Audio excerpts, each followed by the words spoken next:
Mesdames et messieurs, bonjour.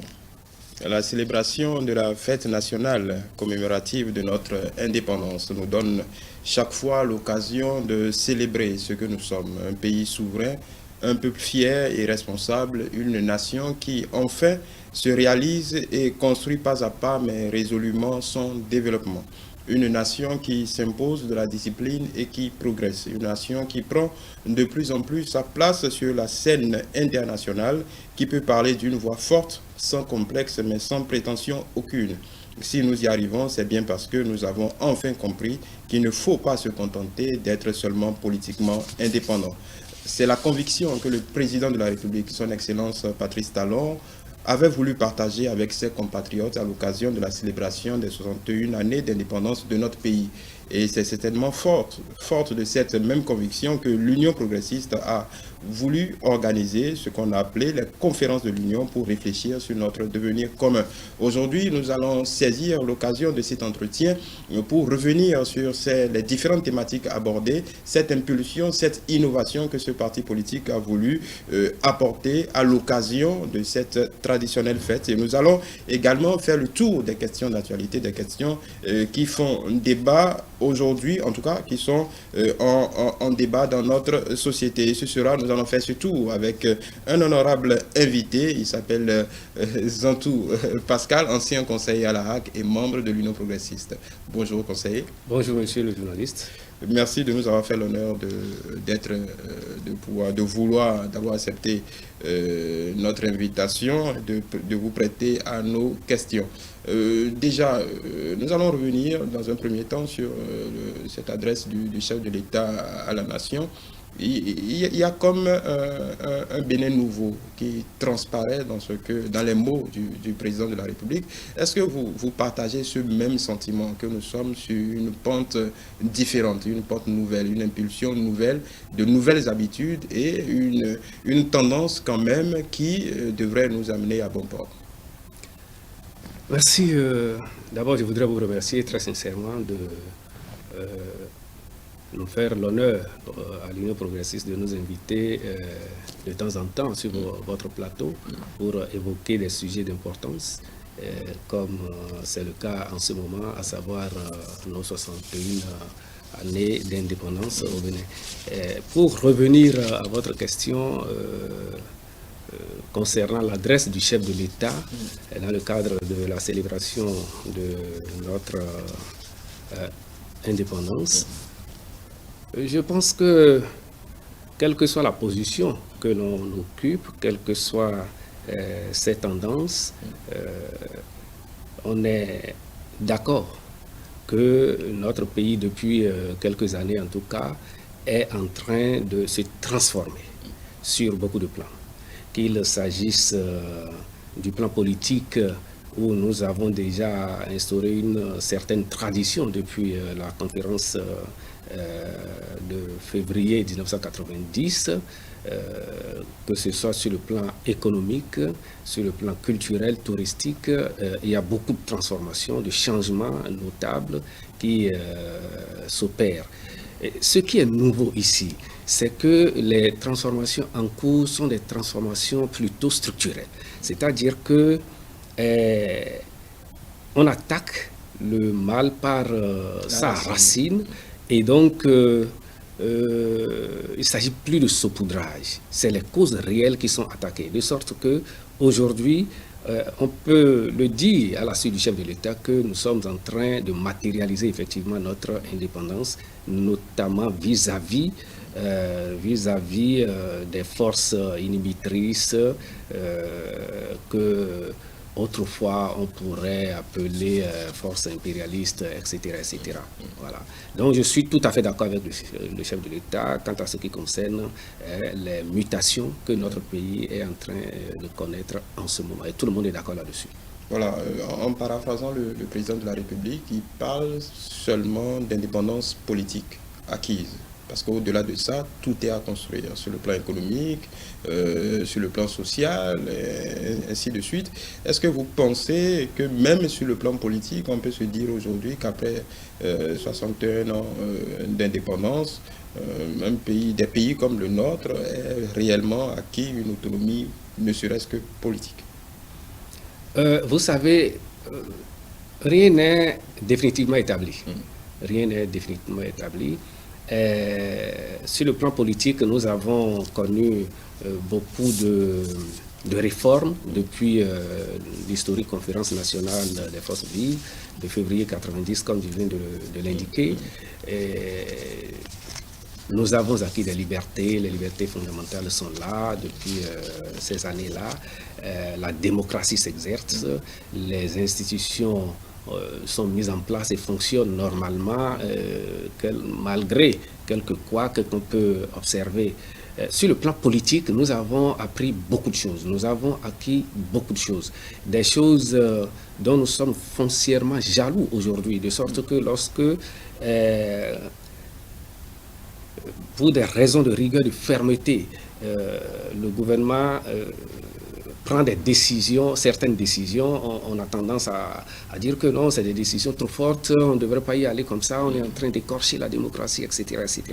Et donc, sur le plan politique, nous pouvons dire que nous avons acquis beaucoup de choses. Mais cela ne veut pas dire que nous sommes totalement autonomes, totalement indépendants. Aucun pays au monde ne peut prétendre à cela. Nous sommes dans un univers globalisé aujourd'hui où les pays sont obligés de négocier des espaces d'expression, des espaces pour s'organiser et affirmer chacun son autonomie.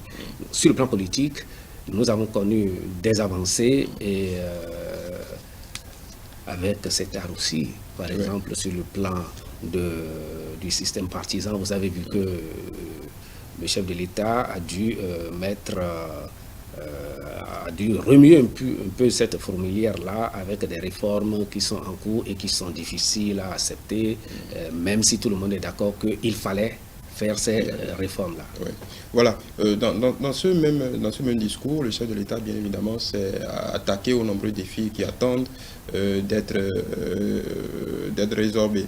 Entre autres, la condition de la femme, avec l'établissement de l'Institut national de la femme, les questions d'éducation et de formation qui tiennent à cœur. On a vu tout ce qu'il y a comme réforme en cours aujourd'hui. Mais je voudrais m'attarder un peu sur le point de la décentralisation. Parce que le parti du Baobab, l'UP, jusqu'à preuve du contraire, on va dire, est le parti le plus représenté dans notre pays, que ce soit aussi bien à l'Assemblée nationale que dans les communes. Si je ne me trompe, vous devriez avoir autour d'une quarantaine de communes à charge. Quand l'État central, l'exécutif parle de réforme de la décentralisation, de s'attaquer à la gouvernance locale, parce que tout le monde peut le partager, le développement se fait déjà dans nos collectivités locales. Pour un parti comme le vôtre qui est en gestion une bonne partie des communes de notre pays, quelle est la résonance? Qu'est-ce que ça dit chez vous? Qu'est-ce que ça évoque chez vous? Est-ce que la décentralisation telle qu'elle était est un échec patent? Comment vous appréhendez cela? Parce que ça ne devrait pas se faire sans vous, évidemment, puisque vous êtes en gestion. Mais heureusement que vous le dites si bien.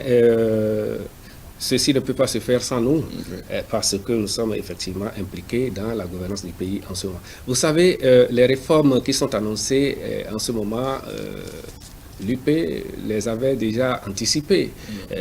L'Union progressiste, lors des élections communales de 2020, avait déjà martelé que la démocratie à la base, via la décentralisation, était en difficulté, avait du plomb dans l'aile, mais cela ne veut pas dire que c'était un échec complet. Non, il y a toujours des acquis. Il y a toujours des acquis et on ne peut pas procéder par nihilisme. D'accord? Et donc, nous, au niveau de l'Union progressiste, on avait déjà exprimé la nécessité de réformer notre système de gouvernance locale qui, comme au niveau national, se focalisait beaucoup plus sur l'expression de la démocratie à la base. Les élections ont lieu, les conseils communaux sont en place, le maire et les conseillers prennent des décisions, ils ne s'entendent pas toujours, il y a des difficultés entente, et on a enregistré des destitutions de maires, etc., etc. Ça, c'est le jeu démocratique.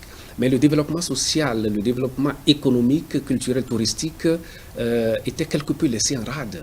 Et donc, pendant la campagne électorale de 2020, l'Union progressiste avait insisté sur le fait qu'il fallait passer le cap de l'exercice de la démocratie à la base et aller vers le développement économique, et avait même envisagé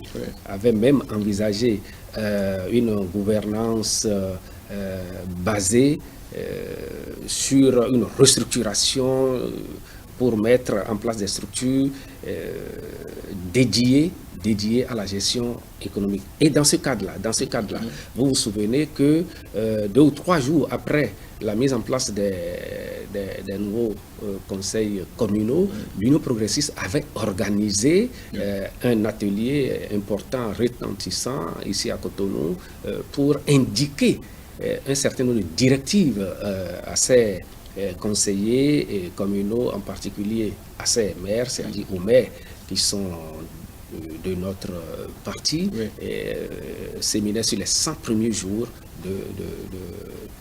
du maire UP. Oui. Donc, voilà. c'était...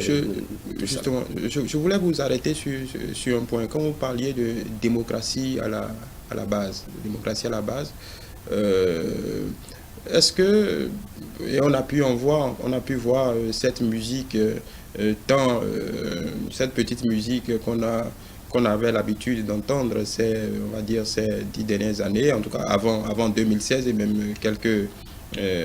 au cours du premier quinquennat également, avant les réformes du système partisan, les frondes qu'il y a dans les mairies, la déstabilisation constante, les majorités qui changent de main au gré, on va dire, en griffe des humeurs de chaque camp. On a eu quelque peu cette même musique semblait revenir ces derniers mois. On l'a eu à Semek-Bodi, on l'a eu à Bomen-Calavi. Est-ce que vous pensez réellement que c'est de cette démocratie-là dont on a besoin, ou, bon, du jour au lendemain, le conseil communal peut être tangué? Aujourd'hui, il y a des garde-fous, mais on voit quand même que ces velléités d'antan ressurgissent à chaque fois. Est-ce que ce n'est pas de nature à pénaliser réellement en tout cas, le bon fonctionnement de nos communes et de nos collectivités locales?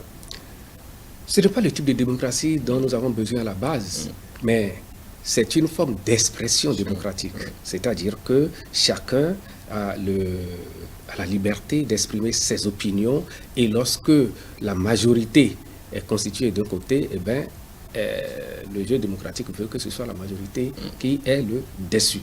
Donc, qu'il y ait ces genres de friction à l'intérieur des conseils communaux, ça fait partie du jeu démocratique. Mais ce n'est pas le type de démocratie dont nous avons besoin. Et c'est pourquoi, justement, les réformes ont été entreprises pour, comme vous l'avez dit, encadrer un peu la situation. Et depuis quelques années, vous avez remarqué une sorte de stabilité. En tout cas, depuis 2020, où les partis politiques ont reçu pouvoir pour mettre en place effectivement les équipes de gestion des communes, il y a un peu plus de stabilité. Oui, on peut dire un peu du côté de l'UP. Vous avez peut-être est-ce que c'est parce que tous ceux qui sont à l'UP observent une discipline militaire, ou c'est pas la force de leur conviction qu'il n'y a pas autant de remous qu'on peut l'observer ailleurs? Est-ce que l'UP, bon, c'est une entité différente, ou vous avez quelque chose que les autres n'ont pas? Nous sommes un parti organisé, nous sommes un parti structuré, géré. Nous ne sommes pas un parti indiscipliné, mais nous ne sommes pas un parti soumis à une discipline militaire non plus. Nous sommes un parti organisé, et vous avez dû constater que lorsque nous faisons nos sorties, c'est des sorties bien organisées. Nous recherchons le beau, nous cherchons la perfection, même si elle n'est pas de ce monde. Et donc c'est de ça qu'il s'agit. Je vous ai dit tout à l'heure que nous avons organisé un séminaire pour donner des directives à nos maires, pour leur dire comment l'UP entend qu'ils travaillent, qu'ils gèrent les communes. Et donc, quand vous ne suivez pas ça, quand vous avez suivi ces genres de formation, il est difficile pour vous de faire montre d'indiscipline. Donc c'est de ça qu'il s'agit. Chacun ne se lève pas pour faire ce qu'il veut. Nous sommes un parti véritablement organisé et donc et chaque fois il y a des sessions, des rencontres d'information, de formation, etc. Est-ce que vous savez qu'au niveau de l'Union progressiste, nous avons une cellule en charge de la formation des militants, en charge de la formation des élus, des cadres, etc. etc. Et ce n'est pas sur papier. Oui, mais on peut vous rétorquer que bon, sur ce point, vous ne réinventez pas la roue. Un parti politique qui n'a pas de cadre de formation de ses militants, a priori, ne sert pas à grand-chose. C'est quelque chose de tout à fait normal de former les militants. Absolument, mais nous n'avons pas encore cette tradition. Hélas, il y a quelques années encore, les partis proclamaient qu'ils devraient former leurs militaires, etc. Mais ceci ne se faisait pas. Il ne s'agit pas d'organiser une conférence par ici, un séminaire par là pour dire qu'on est en train de se former. Non, ici, il s'agit de mettre en place une politique et des stratégies d'opérationnalisation de ces politiques. Et nous, on travaille à ça. Et je puis vous dire que nous avons déjà identifié ce que nous avons appelé une première cohorte de formateurs que nous avons formés. Vous voyez, il y a une deuxième cohorte qui est en cours en ce moment. Et lorsque nous allons former ce beau monde-là, ils vont être déployés sur le terrain pour former les uns les autres. Voilà, nous en étions encore au discours du président de la République. Il a évoqué aussi un sujet qui visiblement lui tient très à cœur, c'est l'éducation et la formation professionnelle. L'éducation, l'actualité fait que récemment, il y a quelques jours, les conseils d'administration des différentes universités ont été installés. Ça, c'est dans l'enseignement supérieur. Avant, il y a eu pour la formation secondaire, la formation professionnelle et technique, les formateurs qui ont été envoyés, je pense que ça fait déjà depuis quelques moments. D'importantes réformes sont en cours aussi dans ce secteur pour avoir une base utile, une base de main-d'œuvre utile et qualifiée pour porter l'économie. Sans vouloir nous appesantir sur un point en particulier, qu'est-ce que l'UP pense ou pourrait apporter à toute cette réforme, en tout cas à toute cette réforme du système éducatif de notre pays, l'éducation étant un socle évident de tout développement? Ce n'est pas qu'est-ce que nous pensons. Nous sommes au cœur de ça, de ces réformes-là. Et donc, je voudrais vous dire... Ça, vous arrêtez, les partis ont l'habitude de dire cela, mais vous êtes au cœur de ça. Comment? Parce que, bon, vous pouvez... L'UP, le BR, les partis majoritaires sont au gouvernement. Oui, cela s'entend. Mais ce qui se fait au gouvernement relève du gouvernement. Oui. Mais quand vous dites vous êtes au cœur de ça, en tant que parti, concrètement, ça veut dire quoi? Les ministres qui sont au gouvernement et qui viennent de notre parti, mais ils reçoivent des instructions aussi. Du chef du gouvernement. Du chef du gouvernement. Mais ils reçoivent aussi... Il y a le seul arbitre à ce niveau-là, en tout cas. Absolument, oui. Absolument. Mais vous savez que nous ne pouvons pas, en tant que parti au pouvoir, être en marge des réformes qui sont en cours. Donc nous sommes totalement impliqués. Il y a des échanges entre le chef de l'État, les membres du gouvernement et le parti de façon régulière. Ça, je puis vous le dire. Et donc, ce n'est pas des réformes dont nous sommes étrangers. Cela dit, vous avez parlé de réformes au niveau du secteur de l'enseignement, notamment l'enseignement supérieur. C'est des réformes qu'il fallait absolument souhaiter. Non pas parce que c'est du désordre là-bas, non pas parce que l'enseignement dans nos universités aujourd'hui n'est pas utile, non pas parce que c'est-à-dire que rien ne va là-bas, ce n'est pas ça. C'est pas de ça qu'il s'agit. Il faut qu'on améliore les choses. Il faut qu'on améliore les choses. Lorsque je prends le niveau des étudiants,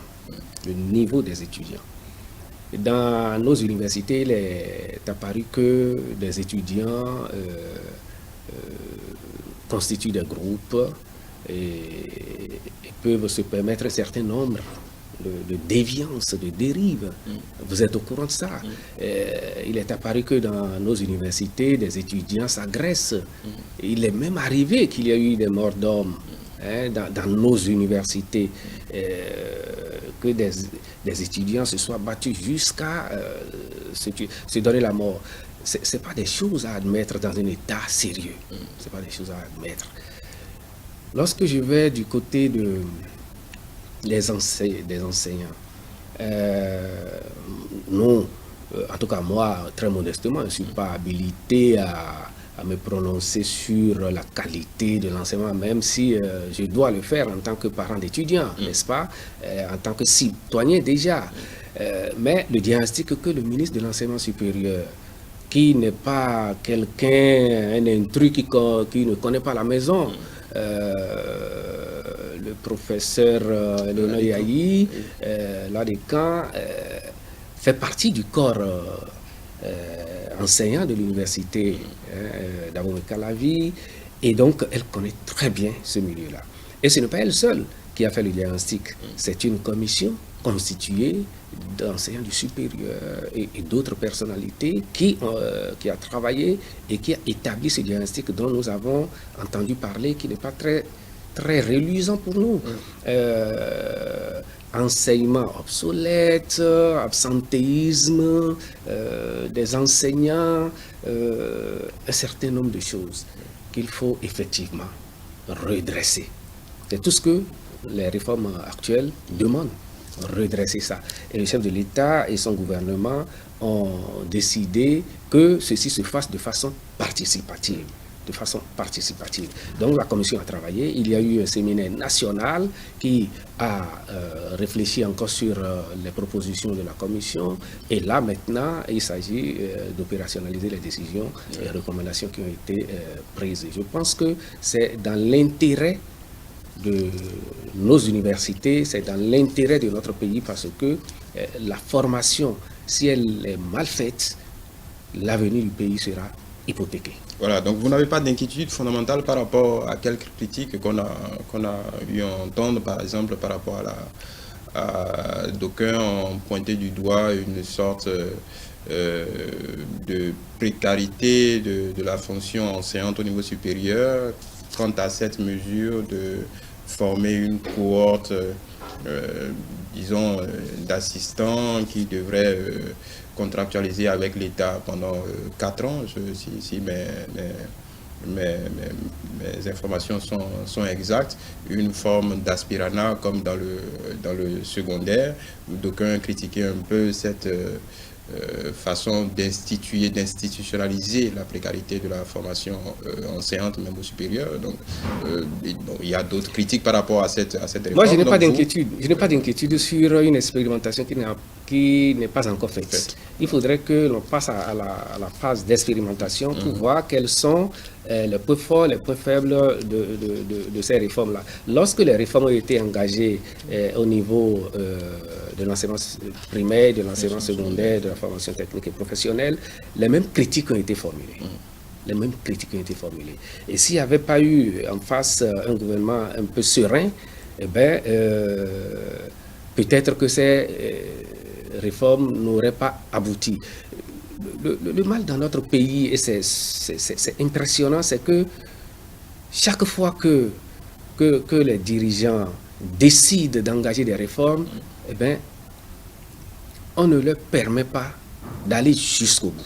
Vous savez, en 2006 déjà, il y avait eu une politique de développement de l'enseignement supérieur qui a été élaborée dans ce pays. Ça n'a jamais été mis en œuvre, simplement parce que on n'a pas réussi à s'entendre au niveau de la coordination de la mise en œuvre de cette réforme qui avait été souhaitée, entreprise.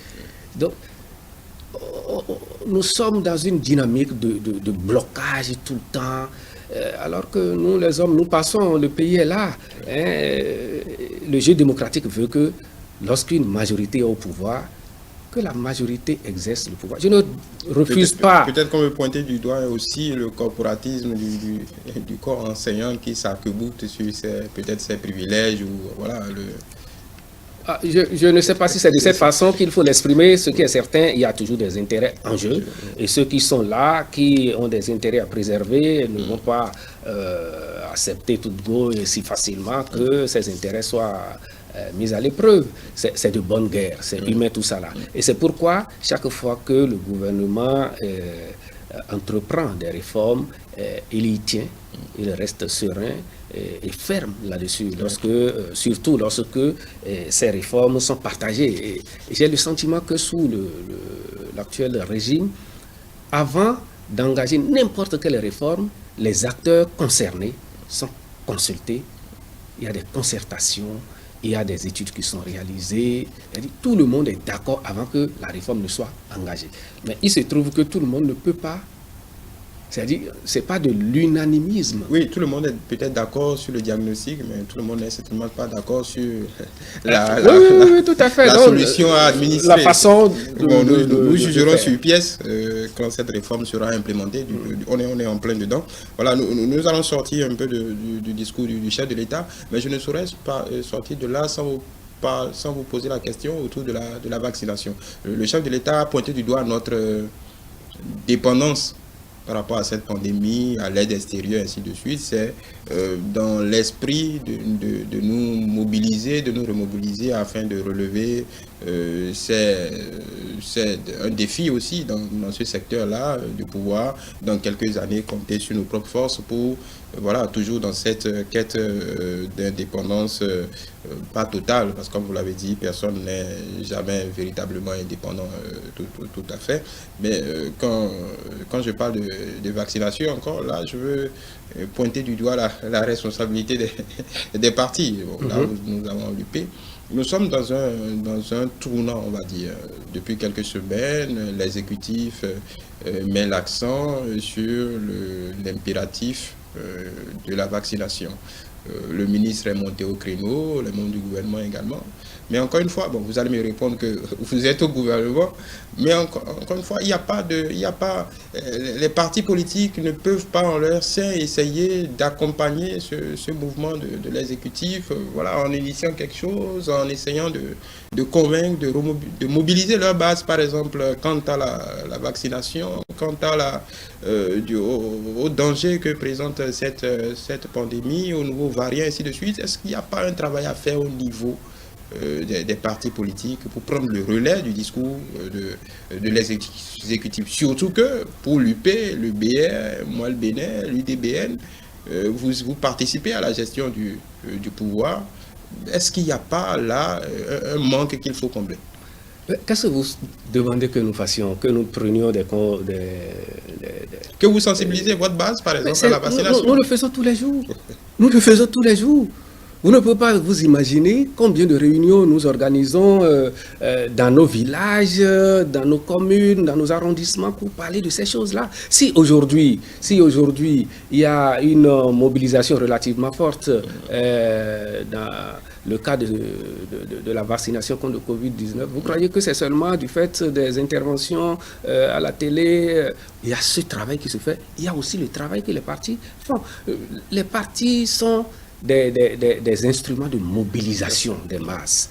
Donc nous n'avons pas besoin de faire une gestion tam-tam. Et l'UP n'a pas besoin de ça. C'est de ça qu'il s'agit.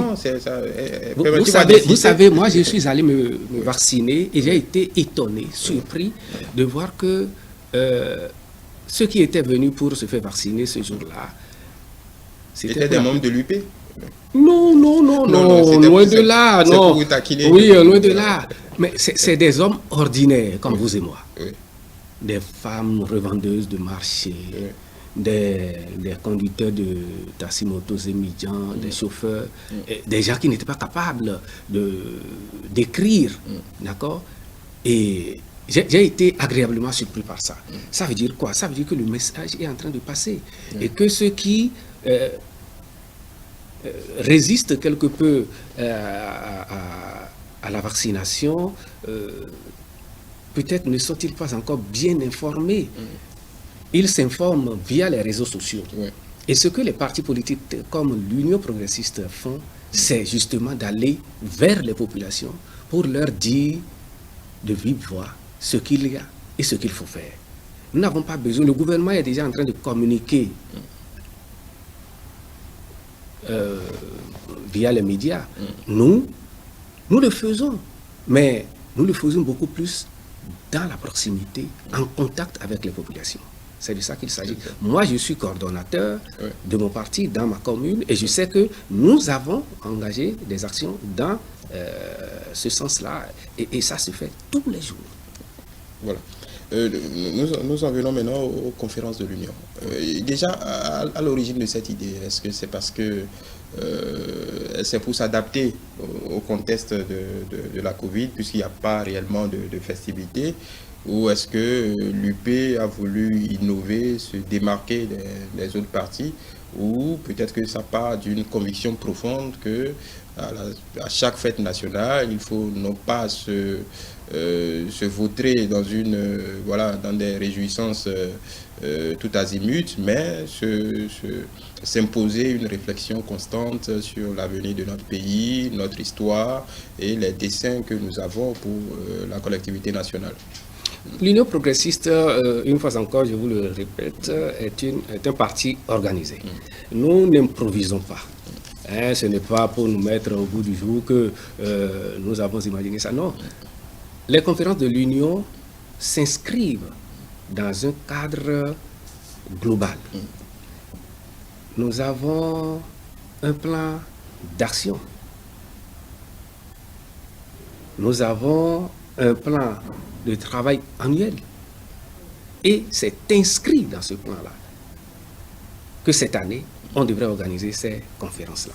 C'est inscrit dans ce plan-là que cette année, on devrait organiser les tournois de l'Union. C'est inscrit dans ce plan-là que cette année, on doit organiser la 3e édition du concours Graines de Baobab. Donc, nous n'improvisons pas à l'Union progressiste. Ce n'est pas de l'improvisation. Et ces conférences ont été initiées pour qu'on célèbre autrement notre fête d'indépendance. Que la fête d'indépendance ne se contente plus de réjouissances populaires, de défilés militaires. C'est des choses importantes et utiles. Il faut les faire. Mais il faut que la fête de l'indépendance soit aussi un cas de réflexion, d'échange sur des sujets d'importance, sur des sujets majeurs, sur des thématiques qui nous permettraient d'aller de l'avant. Et cette année, nous avons choisi de nous focaliser un peu sur la jeunesse, le rôle de la jeunesse dans les grandes luttes qui ont marqué notre histoire, en particulier les luttes qui ont conduit à l'indépendance et après aussi.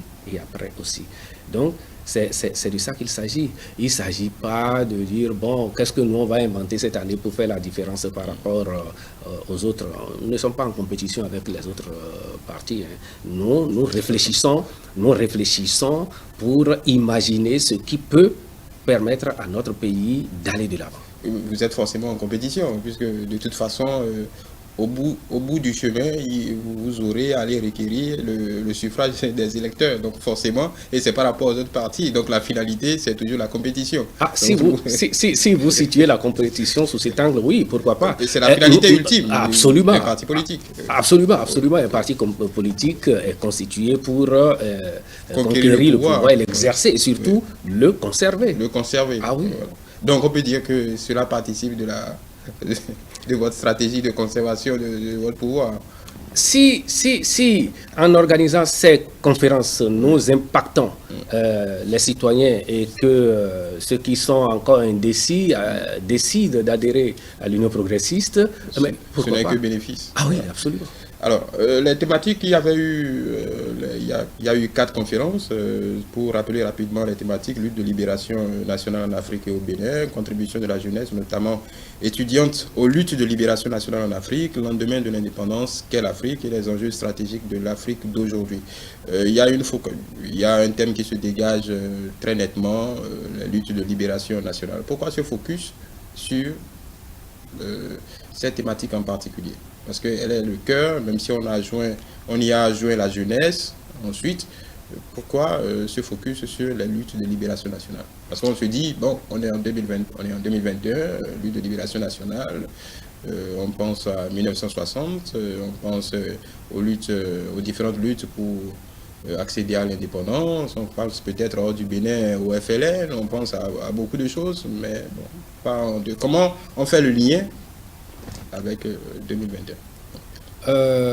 Je suis d'accord avec vous que le quotidien est si prenant qu'on a tendance à oublier d'où on vient. Oui. Or, lorsque l'on ne connaît pas son passé, on n'est pas assuré de la pertinence et de la qualité de ce que l'on fait aujourd'hui dans le présent et ce que l'on projette pour l'avenir. Donc le rôle de l'histoire, c'est de nous amener à savoir quels ont été les pas qui ont été posés par nos prédécesseurs, quelles ont été leurs faiblesses, quelles ont été leurs forces. Donc pour nous, au niveau de l'Union progressiste, nous ne pouvons pas construire le présent sans le passé. Et le devoir de mémoire est important. Il faut se rappeler ce qui s'était passé. Et donc, dans tous les pays du monde, l'indépendance, parce que tous les pays ont connu cette situation-là, est un moment crucial. C'est un moment de rupture, avec une situation difficile, déplorable. Nous concernant, par exemple, on était soumis chez nous. On était soumis chez nous à des étrangers qui nous soumettaient aux travaux forcés, qui nous soumettaient à toute forme d'impôts, qui utilisaient nos ressources naturelles, nos ressources humaines pour se développer à nos dépens. C'est de ça qu'il s'agit. Et à un moment donné, des gens ont décidé de mettre fin à ça. Il faut connaître ceux qui ont pu faire ça. Quelles ont été leurs motivations? Comment ont-ils fait ça? C'est important de le savoir. Et plus on avance dans le temps, plus on a tendance à oublier cela. Vous savez,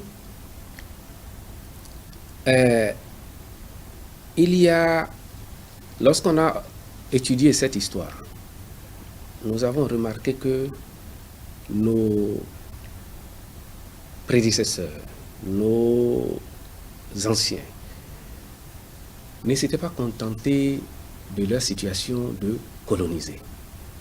N'acceptaient pas que sur leur terre, il puisse y avoir d'un côté des indigènes et de l'autre des citoyens. Qu'il puisse y avoir des personnes qu'on appelle assimilées, des personnes de nationalité française et des personnes sans nationalité, donc des apatrides chez eux.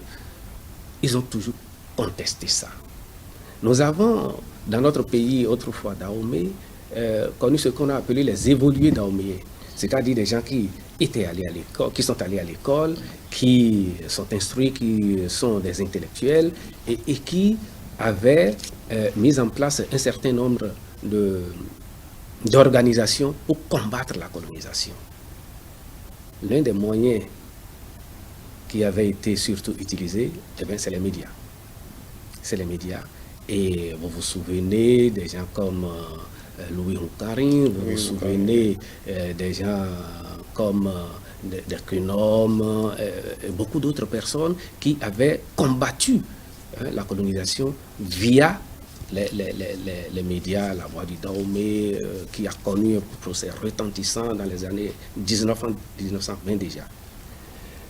Donc, lorsque il s'est agi dans les années 1940, après la Deuxième Guerre mondiale, lorsque les peuples de par le monde ont pris conscience que l'Europe était capable aussi de se déchirer, de s'entretuer via des guerres, et que même les indigènes des peuples soumis pouvaient contribuer à la lutte aux luttes de libération, ils ont décidé de combattre de façon déterminée la colonisation pour que l'on en arrive à la libération, à la liberté.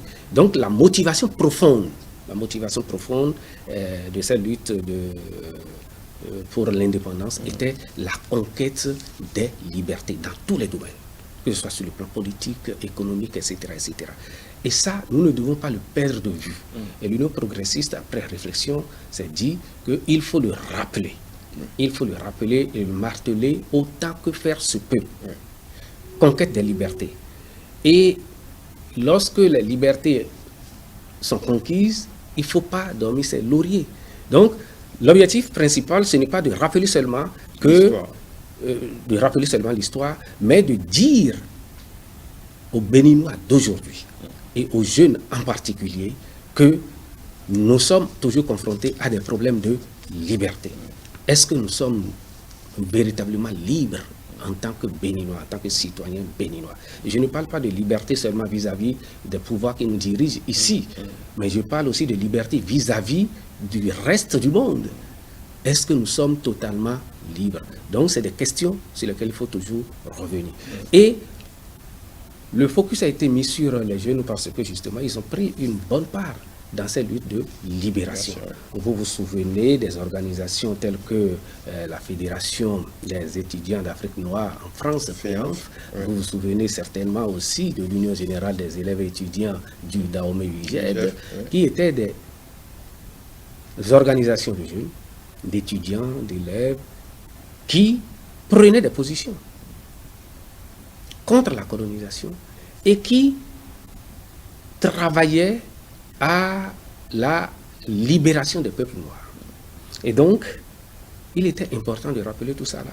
Et j'ai été heureux de constater que des personnalités, les universitaires surtout, qui ont été invités à ces conférences-là, ont pu mettre l'accent là-dessus, qu'il s'agisse du professeur Sylvain Akindes, du professeur Sébastien Sotinjo, du professeur Bellarmé Kodo, du docteur Diegui Narcisse, qui a été au front, parce que à des moments donnés, bon, pas dans le cadre de la session à l'indépendance, mais après l'indépendance, la lutte a continué et à un moment donné, en tant que président de la session dahoméenne de l'UGED, il a conduit une grève mémorable, historique dans le pays qui a conduit à la création, par exemple, de ce que nous appelons aujourd'hui l'université d'Abomey-Calabi. Oui, justement, au-delà de cette thématique de l'Union nationale, est-ce que la question la plus importante n'est pas de savoir ce que toute cette génération a eu à faire de cette liberté acquise? Parce que vous parlez de la FEANF, de l'UGED, ensuite de la Ligue. Il y a tout un amas de groupements, d'intellectuels, d'étudiants, de professeurs d'université qui ont participé peu ou prou à la gestion du pouvoir. Au moins de 1972 à 90, le système a échoué. On est passé à la conférence nationale. Est-ce que la question la plus importante pour pouvoir impulser une nouvelle dynamique aujourd'hui et pouvoir dire quelque chose de concret aux jeunes, passer le témoin, ce n'est pas de se questionner déjà de l'utilisation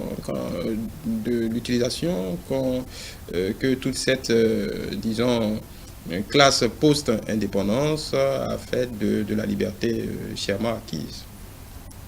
Oui, donc il ne faut pas dormir sur ses lauriers. C'est le premier enseignement. Oui. Il ne faut pas dormir sur ses lauriers.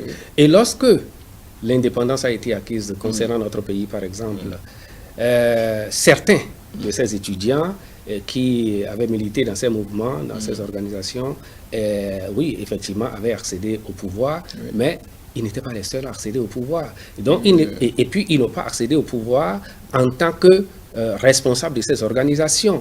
Les intérêts ont changé. Et une fois encore, vous savez, le colonisateur ne nous avait pas laissés.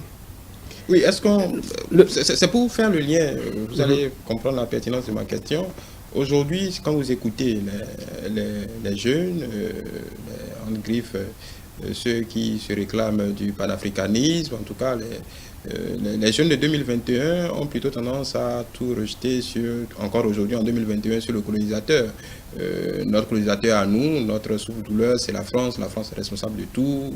Il n'y a rien qui ne soit relié à l'ancien colonisateur. Est-ce qu'en 2021, ce type de discours n'est pas un échec?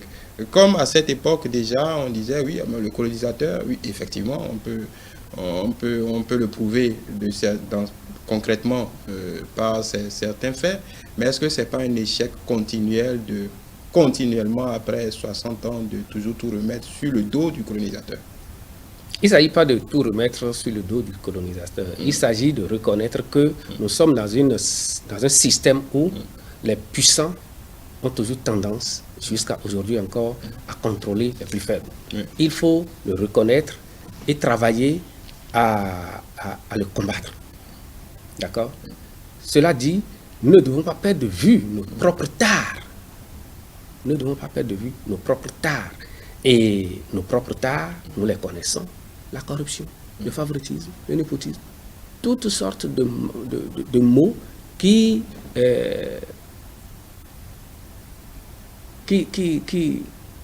entravent notre aspiration au développement. On ne doit pas les perdre de vue. On ne doit pas non plus ressasser le passé, mais on doit combattre surtout ce qui aujourd'hui relève de ce passé-là et qui constitue une sorte de reproduction de ce passé. Ça existe. Aujourd'hui, on parle d'aide au développement. Aide au développement. Est-ce que nous allons nous développer par la charité des autres? Mais nous le prenons de bon cœur. Pas tout à fait. Et nous le prenons quand même. Le gouvernement actuel, justement, Oui. Nous interpelle sur ces choses-là. Et dans son discours, le chef de l'État est revenu là-dessus et a utilisé cette expression de charité, de solidarité. Est-ce que nous allons nous reposer sur cette solidarité souhaitée pour nous développer? C'est une interpellation, c'est une interrogation. Ce que nous pouvons faire en interne, on est en train de le faire. Ce n'est pas facile de lutter contre la corruption. Ce n'est pas facile de combattre le favoritisme. Ce n'est pas facile de lutter contre la mauvaise gouvernance, mais on est en train de le faire et c'est pourquoi les réformes qui sont en cours actuellement, aujourd'hui, sont des plus importantes. Il faut le faire absolument. Il faut le faire absolument. Et les jeunes qui ont tendance à croire que, toutes leurs difficultés, le mal dont ils souffrent aujourd'hui doit être relié forcément au passé qui ressasse le passé. Comme je l'ai dit, ils n'ont pas toujours tort de le faire, mais ils doivent comprendre, y compris vous et moi, nous devons comprendre que notre sort, notre destin, notre avenir dépend de nous fondamentalement d'abord. Si nous voulons progresser dans la vie, si nous voulons nous transformer positivement, nous voulons nous développer, ça doit d'abord partir de nous, pris individuellement, mais aussi de nous, pris collectivement en tant qu'entité nationale. Le Bénin ne peut pas se développer en ignorant que beaucoup de choses doivent venir d'abord de lui. Et que les systèmes qui nous gouvernent aujourd'hui sont des systèmes qu'il faut absolument interroger, réformer, revisiter pour que les choses changent. Et lorsque ça a commencé depuis 2016, vous avez constaté.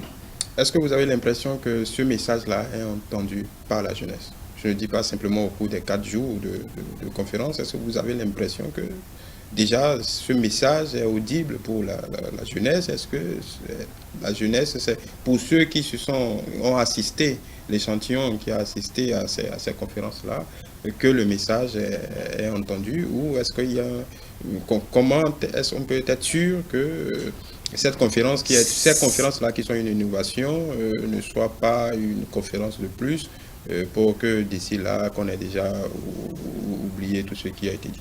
D'abord, si le message n'est pas entendu, nous le répéterons de sorte qu'il le soit.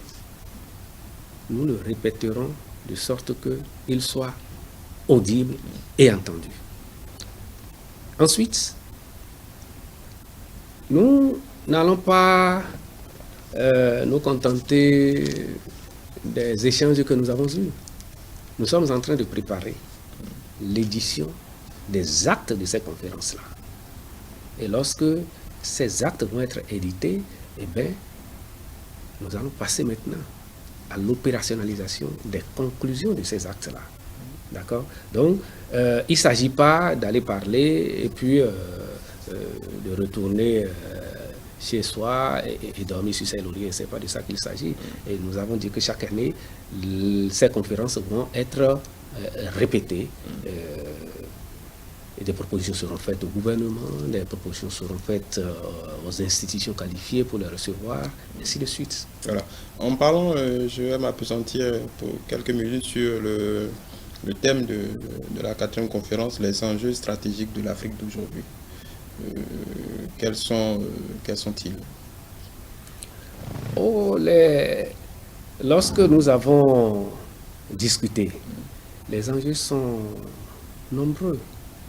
Vous voyez, aujourd'hui, l'Afrique, comme toujours, est perçue comme le continent la proie facile.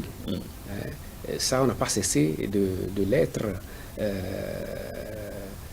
Il faut que l'Afrique continue d'être le continent qui produit les matières premières pour...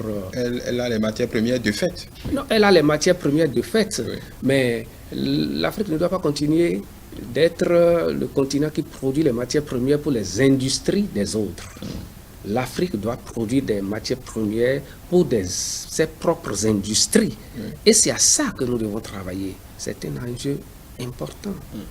L'Afrique, parce que l'Afrique veut travailler à renverser cette tendance, l'Afrique est transformée en théâtre de guerre.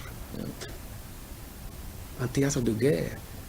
Après les guerres civiles, ça et là, aujourd'hui, bon, c'est le terrorisme, c'est le djihadisme, c'est Boko Haram, et nous ne savons pas toujours d'où ça surgit, oui, Ça frise un peu le complotisme. Parce que est-ce que nos guerres, ce que vous voulez dire, c'est ce que l'entendement commun, nos guerres sont je ne dis pas que c'est... Je ne dis pas que c'est des guerres téléguidées, comme elles peuvent l'être. Donc c'est ça l'enjeu. C'est-à-dire que la gouvernance mondiale aujourd'hui,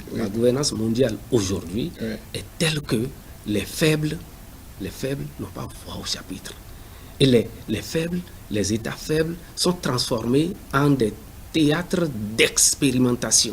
Oui, mais juste après le contraire, ce sont les États faibles qui s'entretuent entre eux. Parce que vous parlez de Boko Haram, vous parlez en tout cas des guerres civiles et tout ça, ce ne sont pas des étrangers qui viennent s'entretuer entre eux, ce sont des autochtones qui le font. Oui, mais vous savez comment ces guerres naissent justement. Et l'enjeu de ces guerres, lorsque vous les observez, l'enjeu de ces guerres c'est quoi? C'est les ressources naturelles. On est d'accord là-dessus. C'est les ressources naturelles. Regardez le Congo, le Mali aujourd'hui et d'autres pays. Donc, les partis occupés, c'est des partis qui regorgent. Donc, à contrario, le Bénin est peut-être en paix parce que le Bénin n'a pas de ressources. Est-ce qu'on peut aller à ce raccourci? Le Bénin n'a pas de ressources, n'a pas de matière première évidente, donc le Bénin est en paix. Ah non, il ne faut pas passer par des raccourcis. Le Bénin est en paix. Oui, le Bénin est en paix. Non pas parce que nous n'avons pas de ressources, nous avons nos ressources aussi. Le Bénin constitue un enjeu. Et quand nous disons que le Bénin est en paix, de temps en temps, les gens nous rappellent que certaines parties de notre pays ne sont pas totalement sécurisées et que nous sommes menacés. Et je ne veux citer aucune région de notre pays, mais vous savez ce dont je parle. Non, c'était juste pour faire le corollaire. Est-ce qu'il n'est pas plus productif pour des pays comme le nôtre, surtout quand on parle de petits pays faibles, de travailler un peu plus à la cohésion nationale, de prendre les dispositions qu'il faut, au lieu de, même en parlant de stratégie, encore une fois, de tout mettre sur le dos de l'Occident. Parce que qu'on le veuille ou non, au final, c'est des autochtones en griffe qui portent la baïonnette contre d'autres personnes qui partagent le même espace. Vous parlez de terrorisme, ce ne sont pas des Américains qui viennent se faire piéger, massacrer des populations à la frontière du Burkina, au Mali ou au Niger. Je suis d'accord avec vous, Et j'ai dit que nous n'allons pas perdre de vue notre part de responsabilité dans la situation actuelle qu'est la nôtre. Et c'est parce que nous avons pris conscience de cela que nous faisons des choses aujourd'hui qui concourent à notre transformation. D'accord? Donc, mais il ne faut pas perdre de vue que nous sommes dans un environnement mondial qui veut que c'est humain, c'est naturel que les plus forts continuent d'exploiter les plus faibles. Maintenant, en tant que pays, comment en tant que pays, nous devons travailler à corriger nos tares. Et nous avons évoqué, vous et moi ensemble ici, ces tares-là. Et si vous faites attention, depuis 2016, et même avant 2016, on a toujours parlé de la lutte contre la corruption. Oui. Sauf que, autrefois, cela apparaissait comme une sorte de slogan. Nous avons vu dans ce pays un chef d'État qui a marché contre la corruption, n'est-ce pas? Oui. Mais qui, au bout de quelques mois, en tout cas, n'a pas réussi à combattre véritablement la corruption. Aujourd'hui, lorsque des gens se retrouvent en difficulté avec le gouvernement, les gens se retrouvent en prison pour des faits de corruption, pour des faits de malgouvernance. En difficulté avec la loi, vous voulez dire? Oui, avec la loi, etc. Eh bien, on se met à crier. Et quand vous ne faites pas attention, vous cédez tout de suite. Et c'est ce qui nous a caractérisés jusque-là. Ce n'est pas que les dirigeants n'ont pas la volonté de lutter contre la corruption, la mauvaise gouvernance, le non-respect du bien public.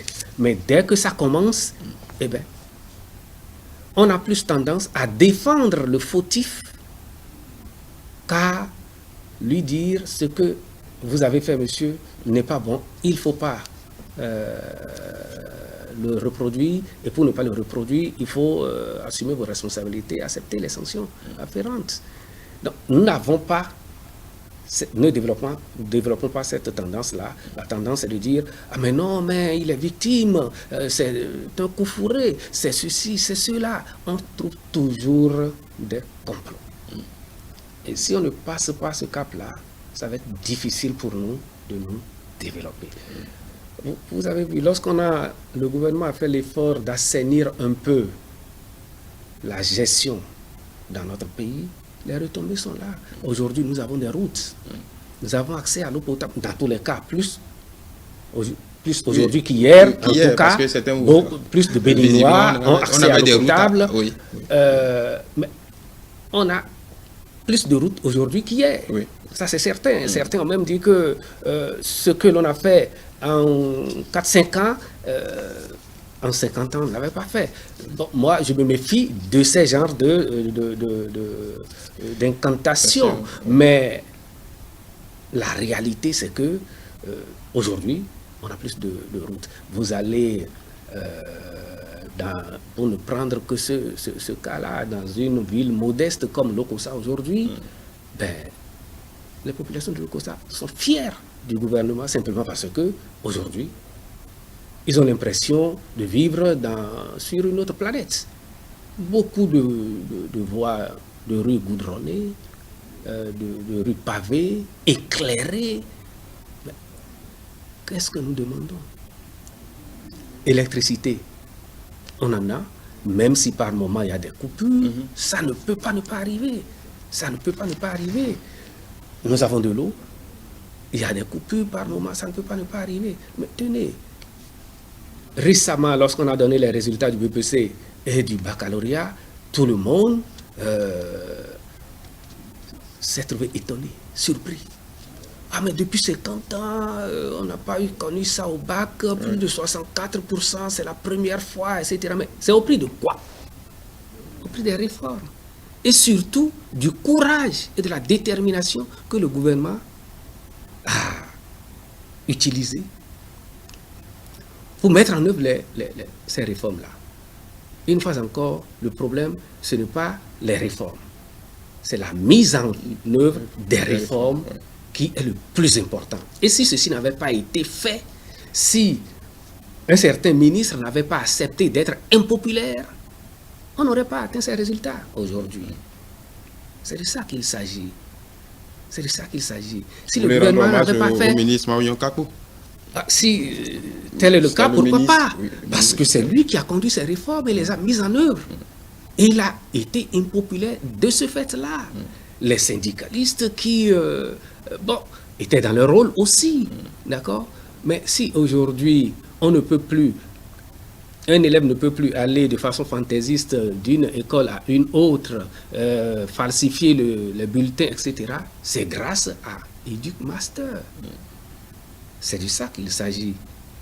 C'est de ça qu'il s'agit. Donc, il faudrait que nous apprenions à vivre dans un contexte de fermeté, de rigueur.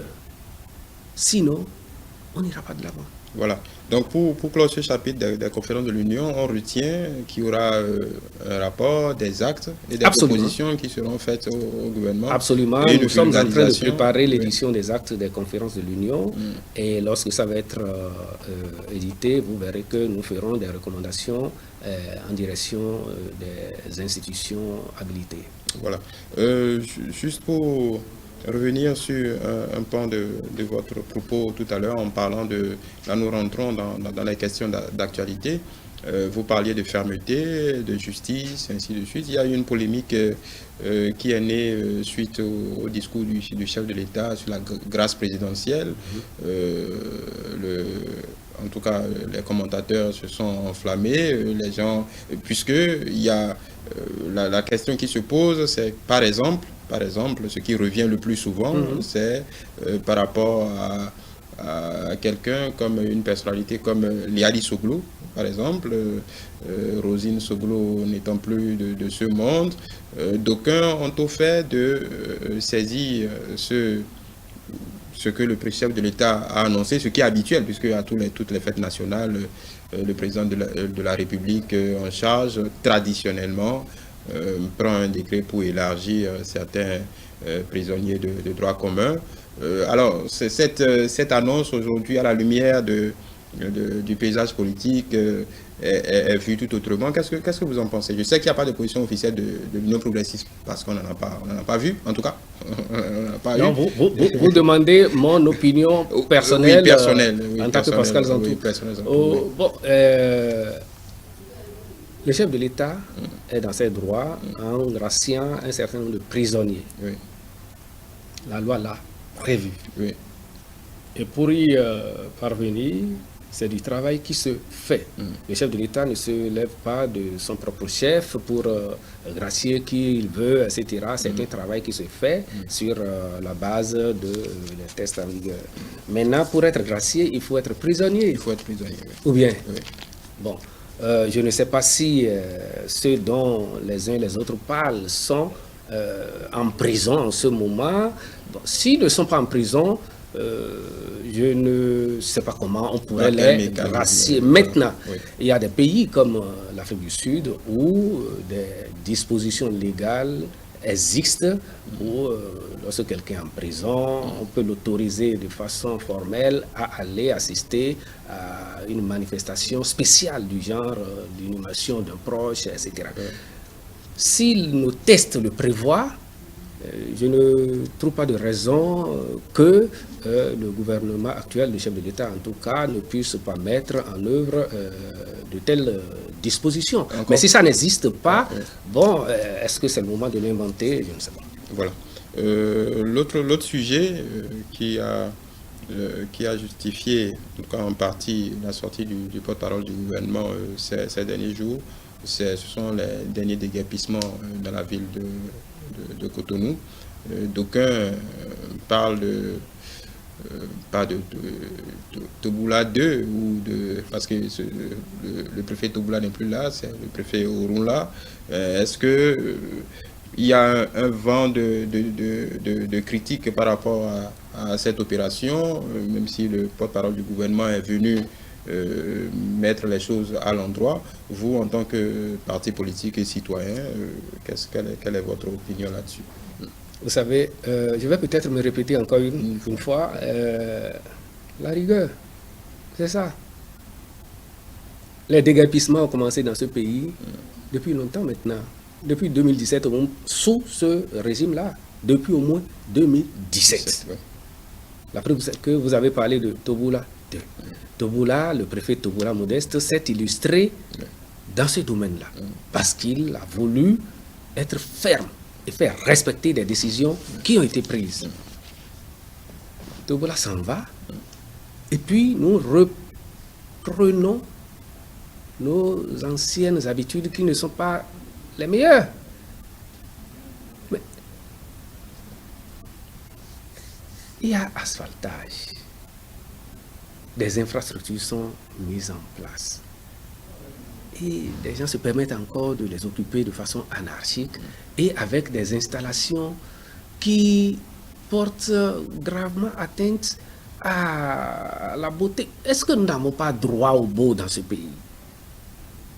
Nous n'avons pas droit au beau, nous n'avons pas droit à de l'hygiène, nous n'avons pas nous n'avons pas le droit de respirer de l'air pur, de l'air sain. Mais oui, d'aucuns diraient qu'il faut manger d'abord pour profiter du beau. Ah mais attendez, attendez. Oui. Lorsque Toboula, le préfet Toboula, avait déguerpi les gens, ils étaient quelque part. Ils ont continué de mener les activités d'une certaine manière. Ce qu'il faut faire, c'est qu'il faut que nous apprenions à nous organiser, à bien mûrir les choses. Si ces personnes-là s'organisaient et allaient rencontrer les décideurs, le pouvoir, pour discuter avec lui, pour savoir, pour identifier des stratégies, pour sortir de leur précarité, de leur situation difficile, le pouvoir les entendrait. C'est ça, c'est de ça qu'il s'agit. Il ne s'agit pas de recoloniser encore les abords des voies. Recoloniser les abords des voies avec des installations de vente, de distribution de produits prohibés, des installations de fortune, toutes sortes de choses qui détériorent le paysage urbain. Ce n'est pas très confortable, ni pour les uns, ni pour les autres. Et il faut discuter avec le pouvoir. Oui, peut-être que c'est à mettre sur le compte aussi d'un manque de civisme. Donc peut-être qu'il faut il faut renforcer l'éducation à la citoyenneté. Et là encore, c'est une pierre, un pavé qu'on jette dans la mare des partis politiques. Des partis politiques, oui, bon, nous y travaillons, on ne peut pas ne pas y travailler. Vous savez, il y a une chose qui m'impressionne. Oui, ça participe de la même idée. Il ne faut pas oublier que c'est un maire UP qui dirige Cotonou. Le porte-parole n'a pas oublié de préciser que déguerpissement, occupation de ces espaces-là, ça relève de la mairie, pas du pouvoir central. Donc, c'est encore c'est la preuve que l'Union progressiste est un parti qui recherche la modernité. Oui, et peut-être a fermé les yeux pendant peut-être fermer les yeux. Non, on ne décide pas à l'improviste, une fois encore, lorsque on a un pouvoir de décision. Une décision se prépare. Le maire Luc Atropo, lorsqu'il est venu, il a dû travailler d'abord avant d'engager ce qui est engagé en ce moment-là. Donc, il ne s'agit pas de se lever du jour au lendemain pour dire on va faire ceci, on va faire cela. Si on fait ça, quel impact cela aura sur les citoyens? Ce n'est pas que le décideur exclut cet aspect des choses. Donc, il faudrait que les populations, les citoyens s'organisent pour aller discuter avec les décideurs, d'accord, pour leur poser leurs réels problèmes, afin que ensemble, avec les décideurs, des stratégies de sortie de difficultés soient identifiées. Dans le cadre des déguerpissements, pour la mise en place des aménagements prévus tout autour de la route des pêches aujourd'hui, il est prévu que les pêcheurs soient relocalisés. Qu'est-ce que les pêcheurs sont en train déjà de faire dans ce cadre-là? Comment est-ce que ça va se faire? Il faudrait qu'ils s'organisent pour discuter avec le pouvoir en place à ce sujet-là. Sinon, le moment venu, ils seront surpris que le gouvernement leur propose quelque chose qui ne leur plairait pas. C'est de ça qu'il s'agit. C'est de ça qu'il s'agit. Mais jusque-là, ils sont là. Ils attendent qu'on les déguerpisse. Certainement qu'il y a des discussions. Certainement qu'il y a des discussions. Certainement qu'il y a des discussions. Vous parliez de tournoi de l'UP au début. Oui. C'est la partie récréative, la partie festive, ou c'est toujours pour aller à la pêche des jeunes militants cette fois, parce que c'est pas le tournoi de l'UP. Non, je pense que les tournois de l'UP visent essentiellement toujours la formation civique, la formation des militants et des Béninois en général, parce que ces tournois, comme les conférences de l'Union, ne sont pas ouverts seulement aux militants de l'UP, c'est ouvert à tout le monde. Vous pouvez être de quelque parti que ce soit, vous pouvez compétir, vous pouvez vous faire sélectionner comme joueur et jouer. D'accord? Vous savez, nous sommes en période de vacances. Et les jeunes ont besoin de loisirs, et de loisirs sains. Et l'Union progressiste leur offre ça. C'est de ça qu'il s'agit.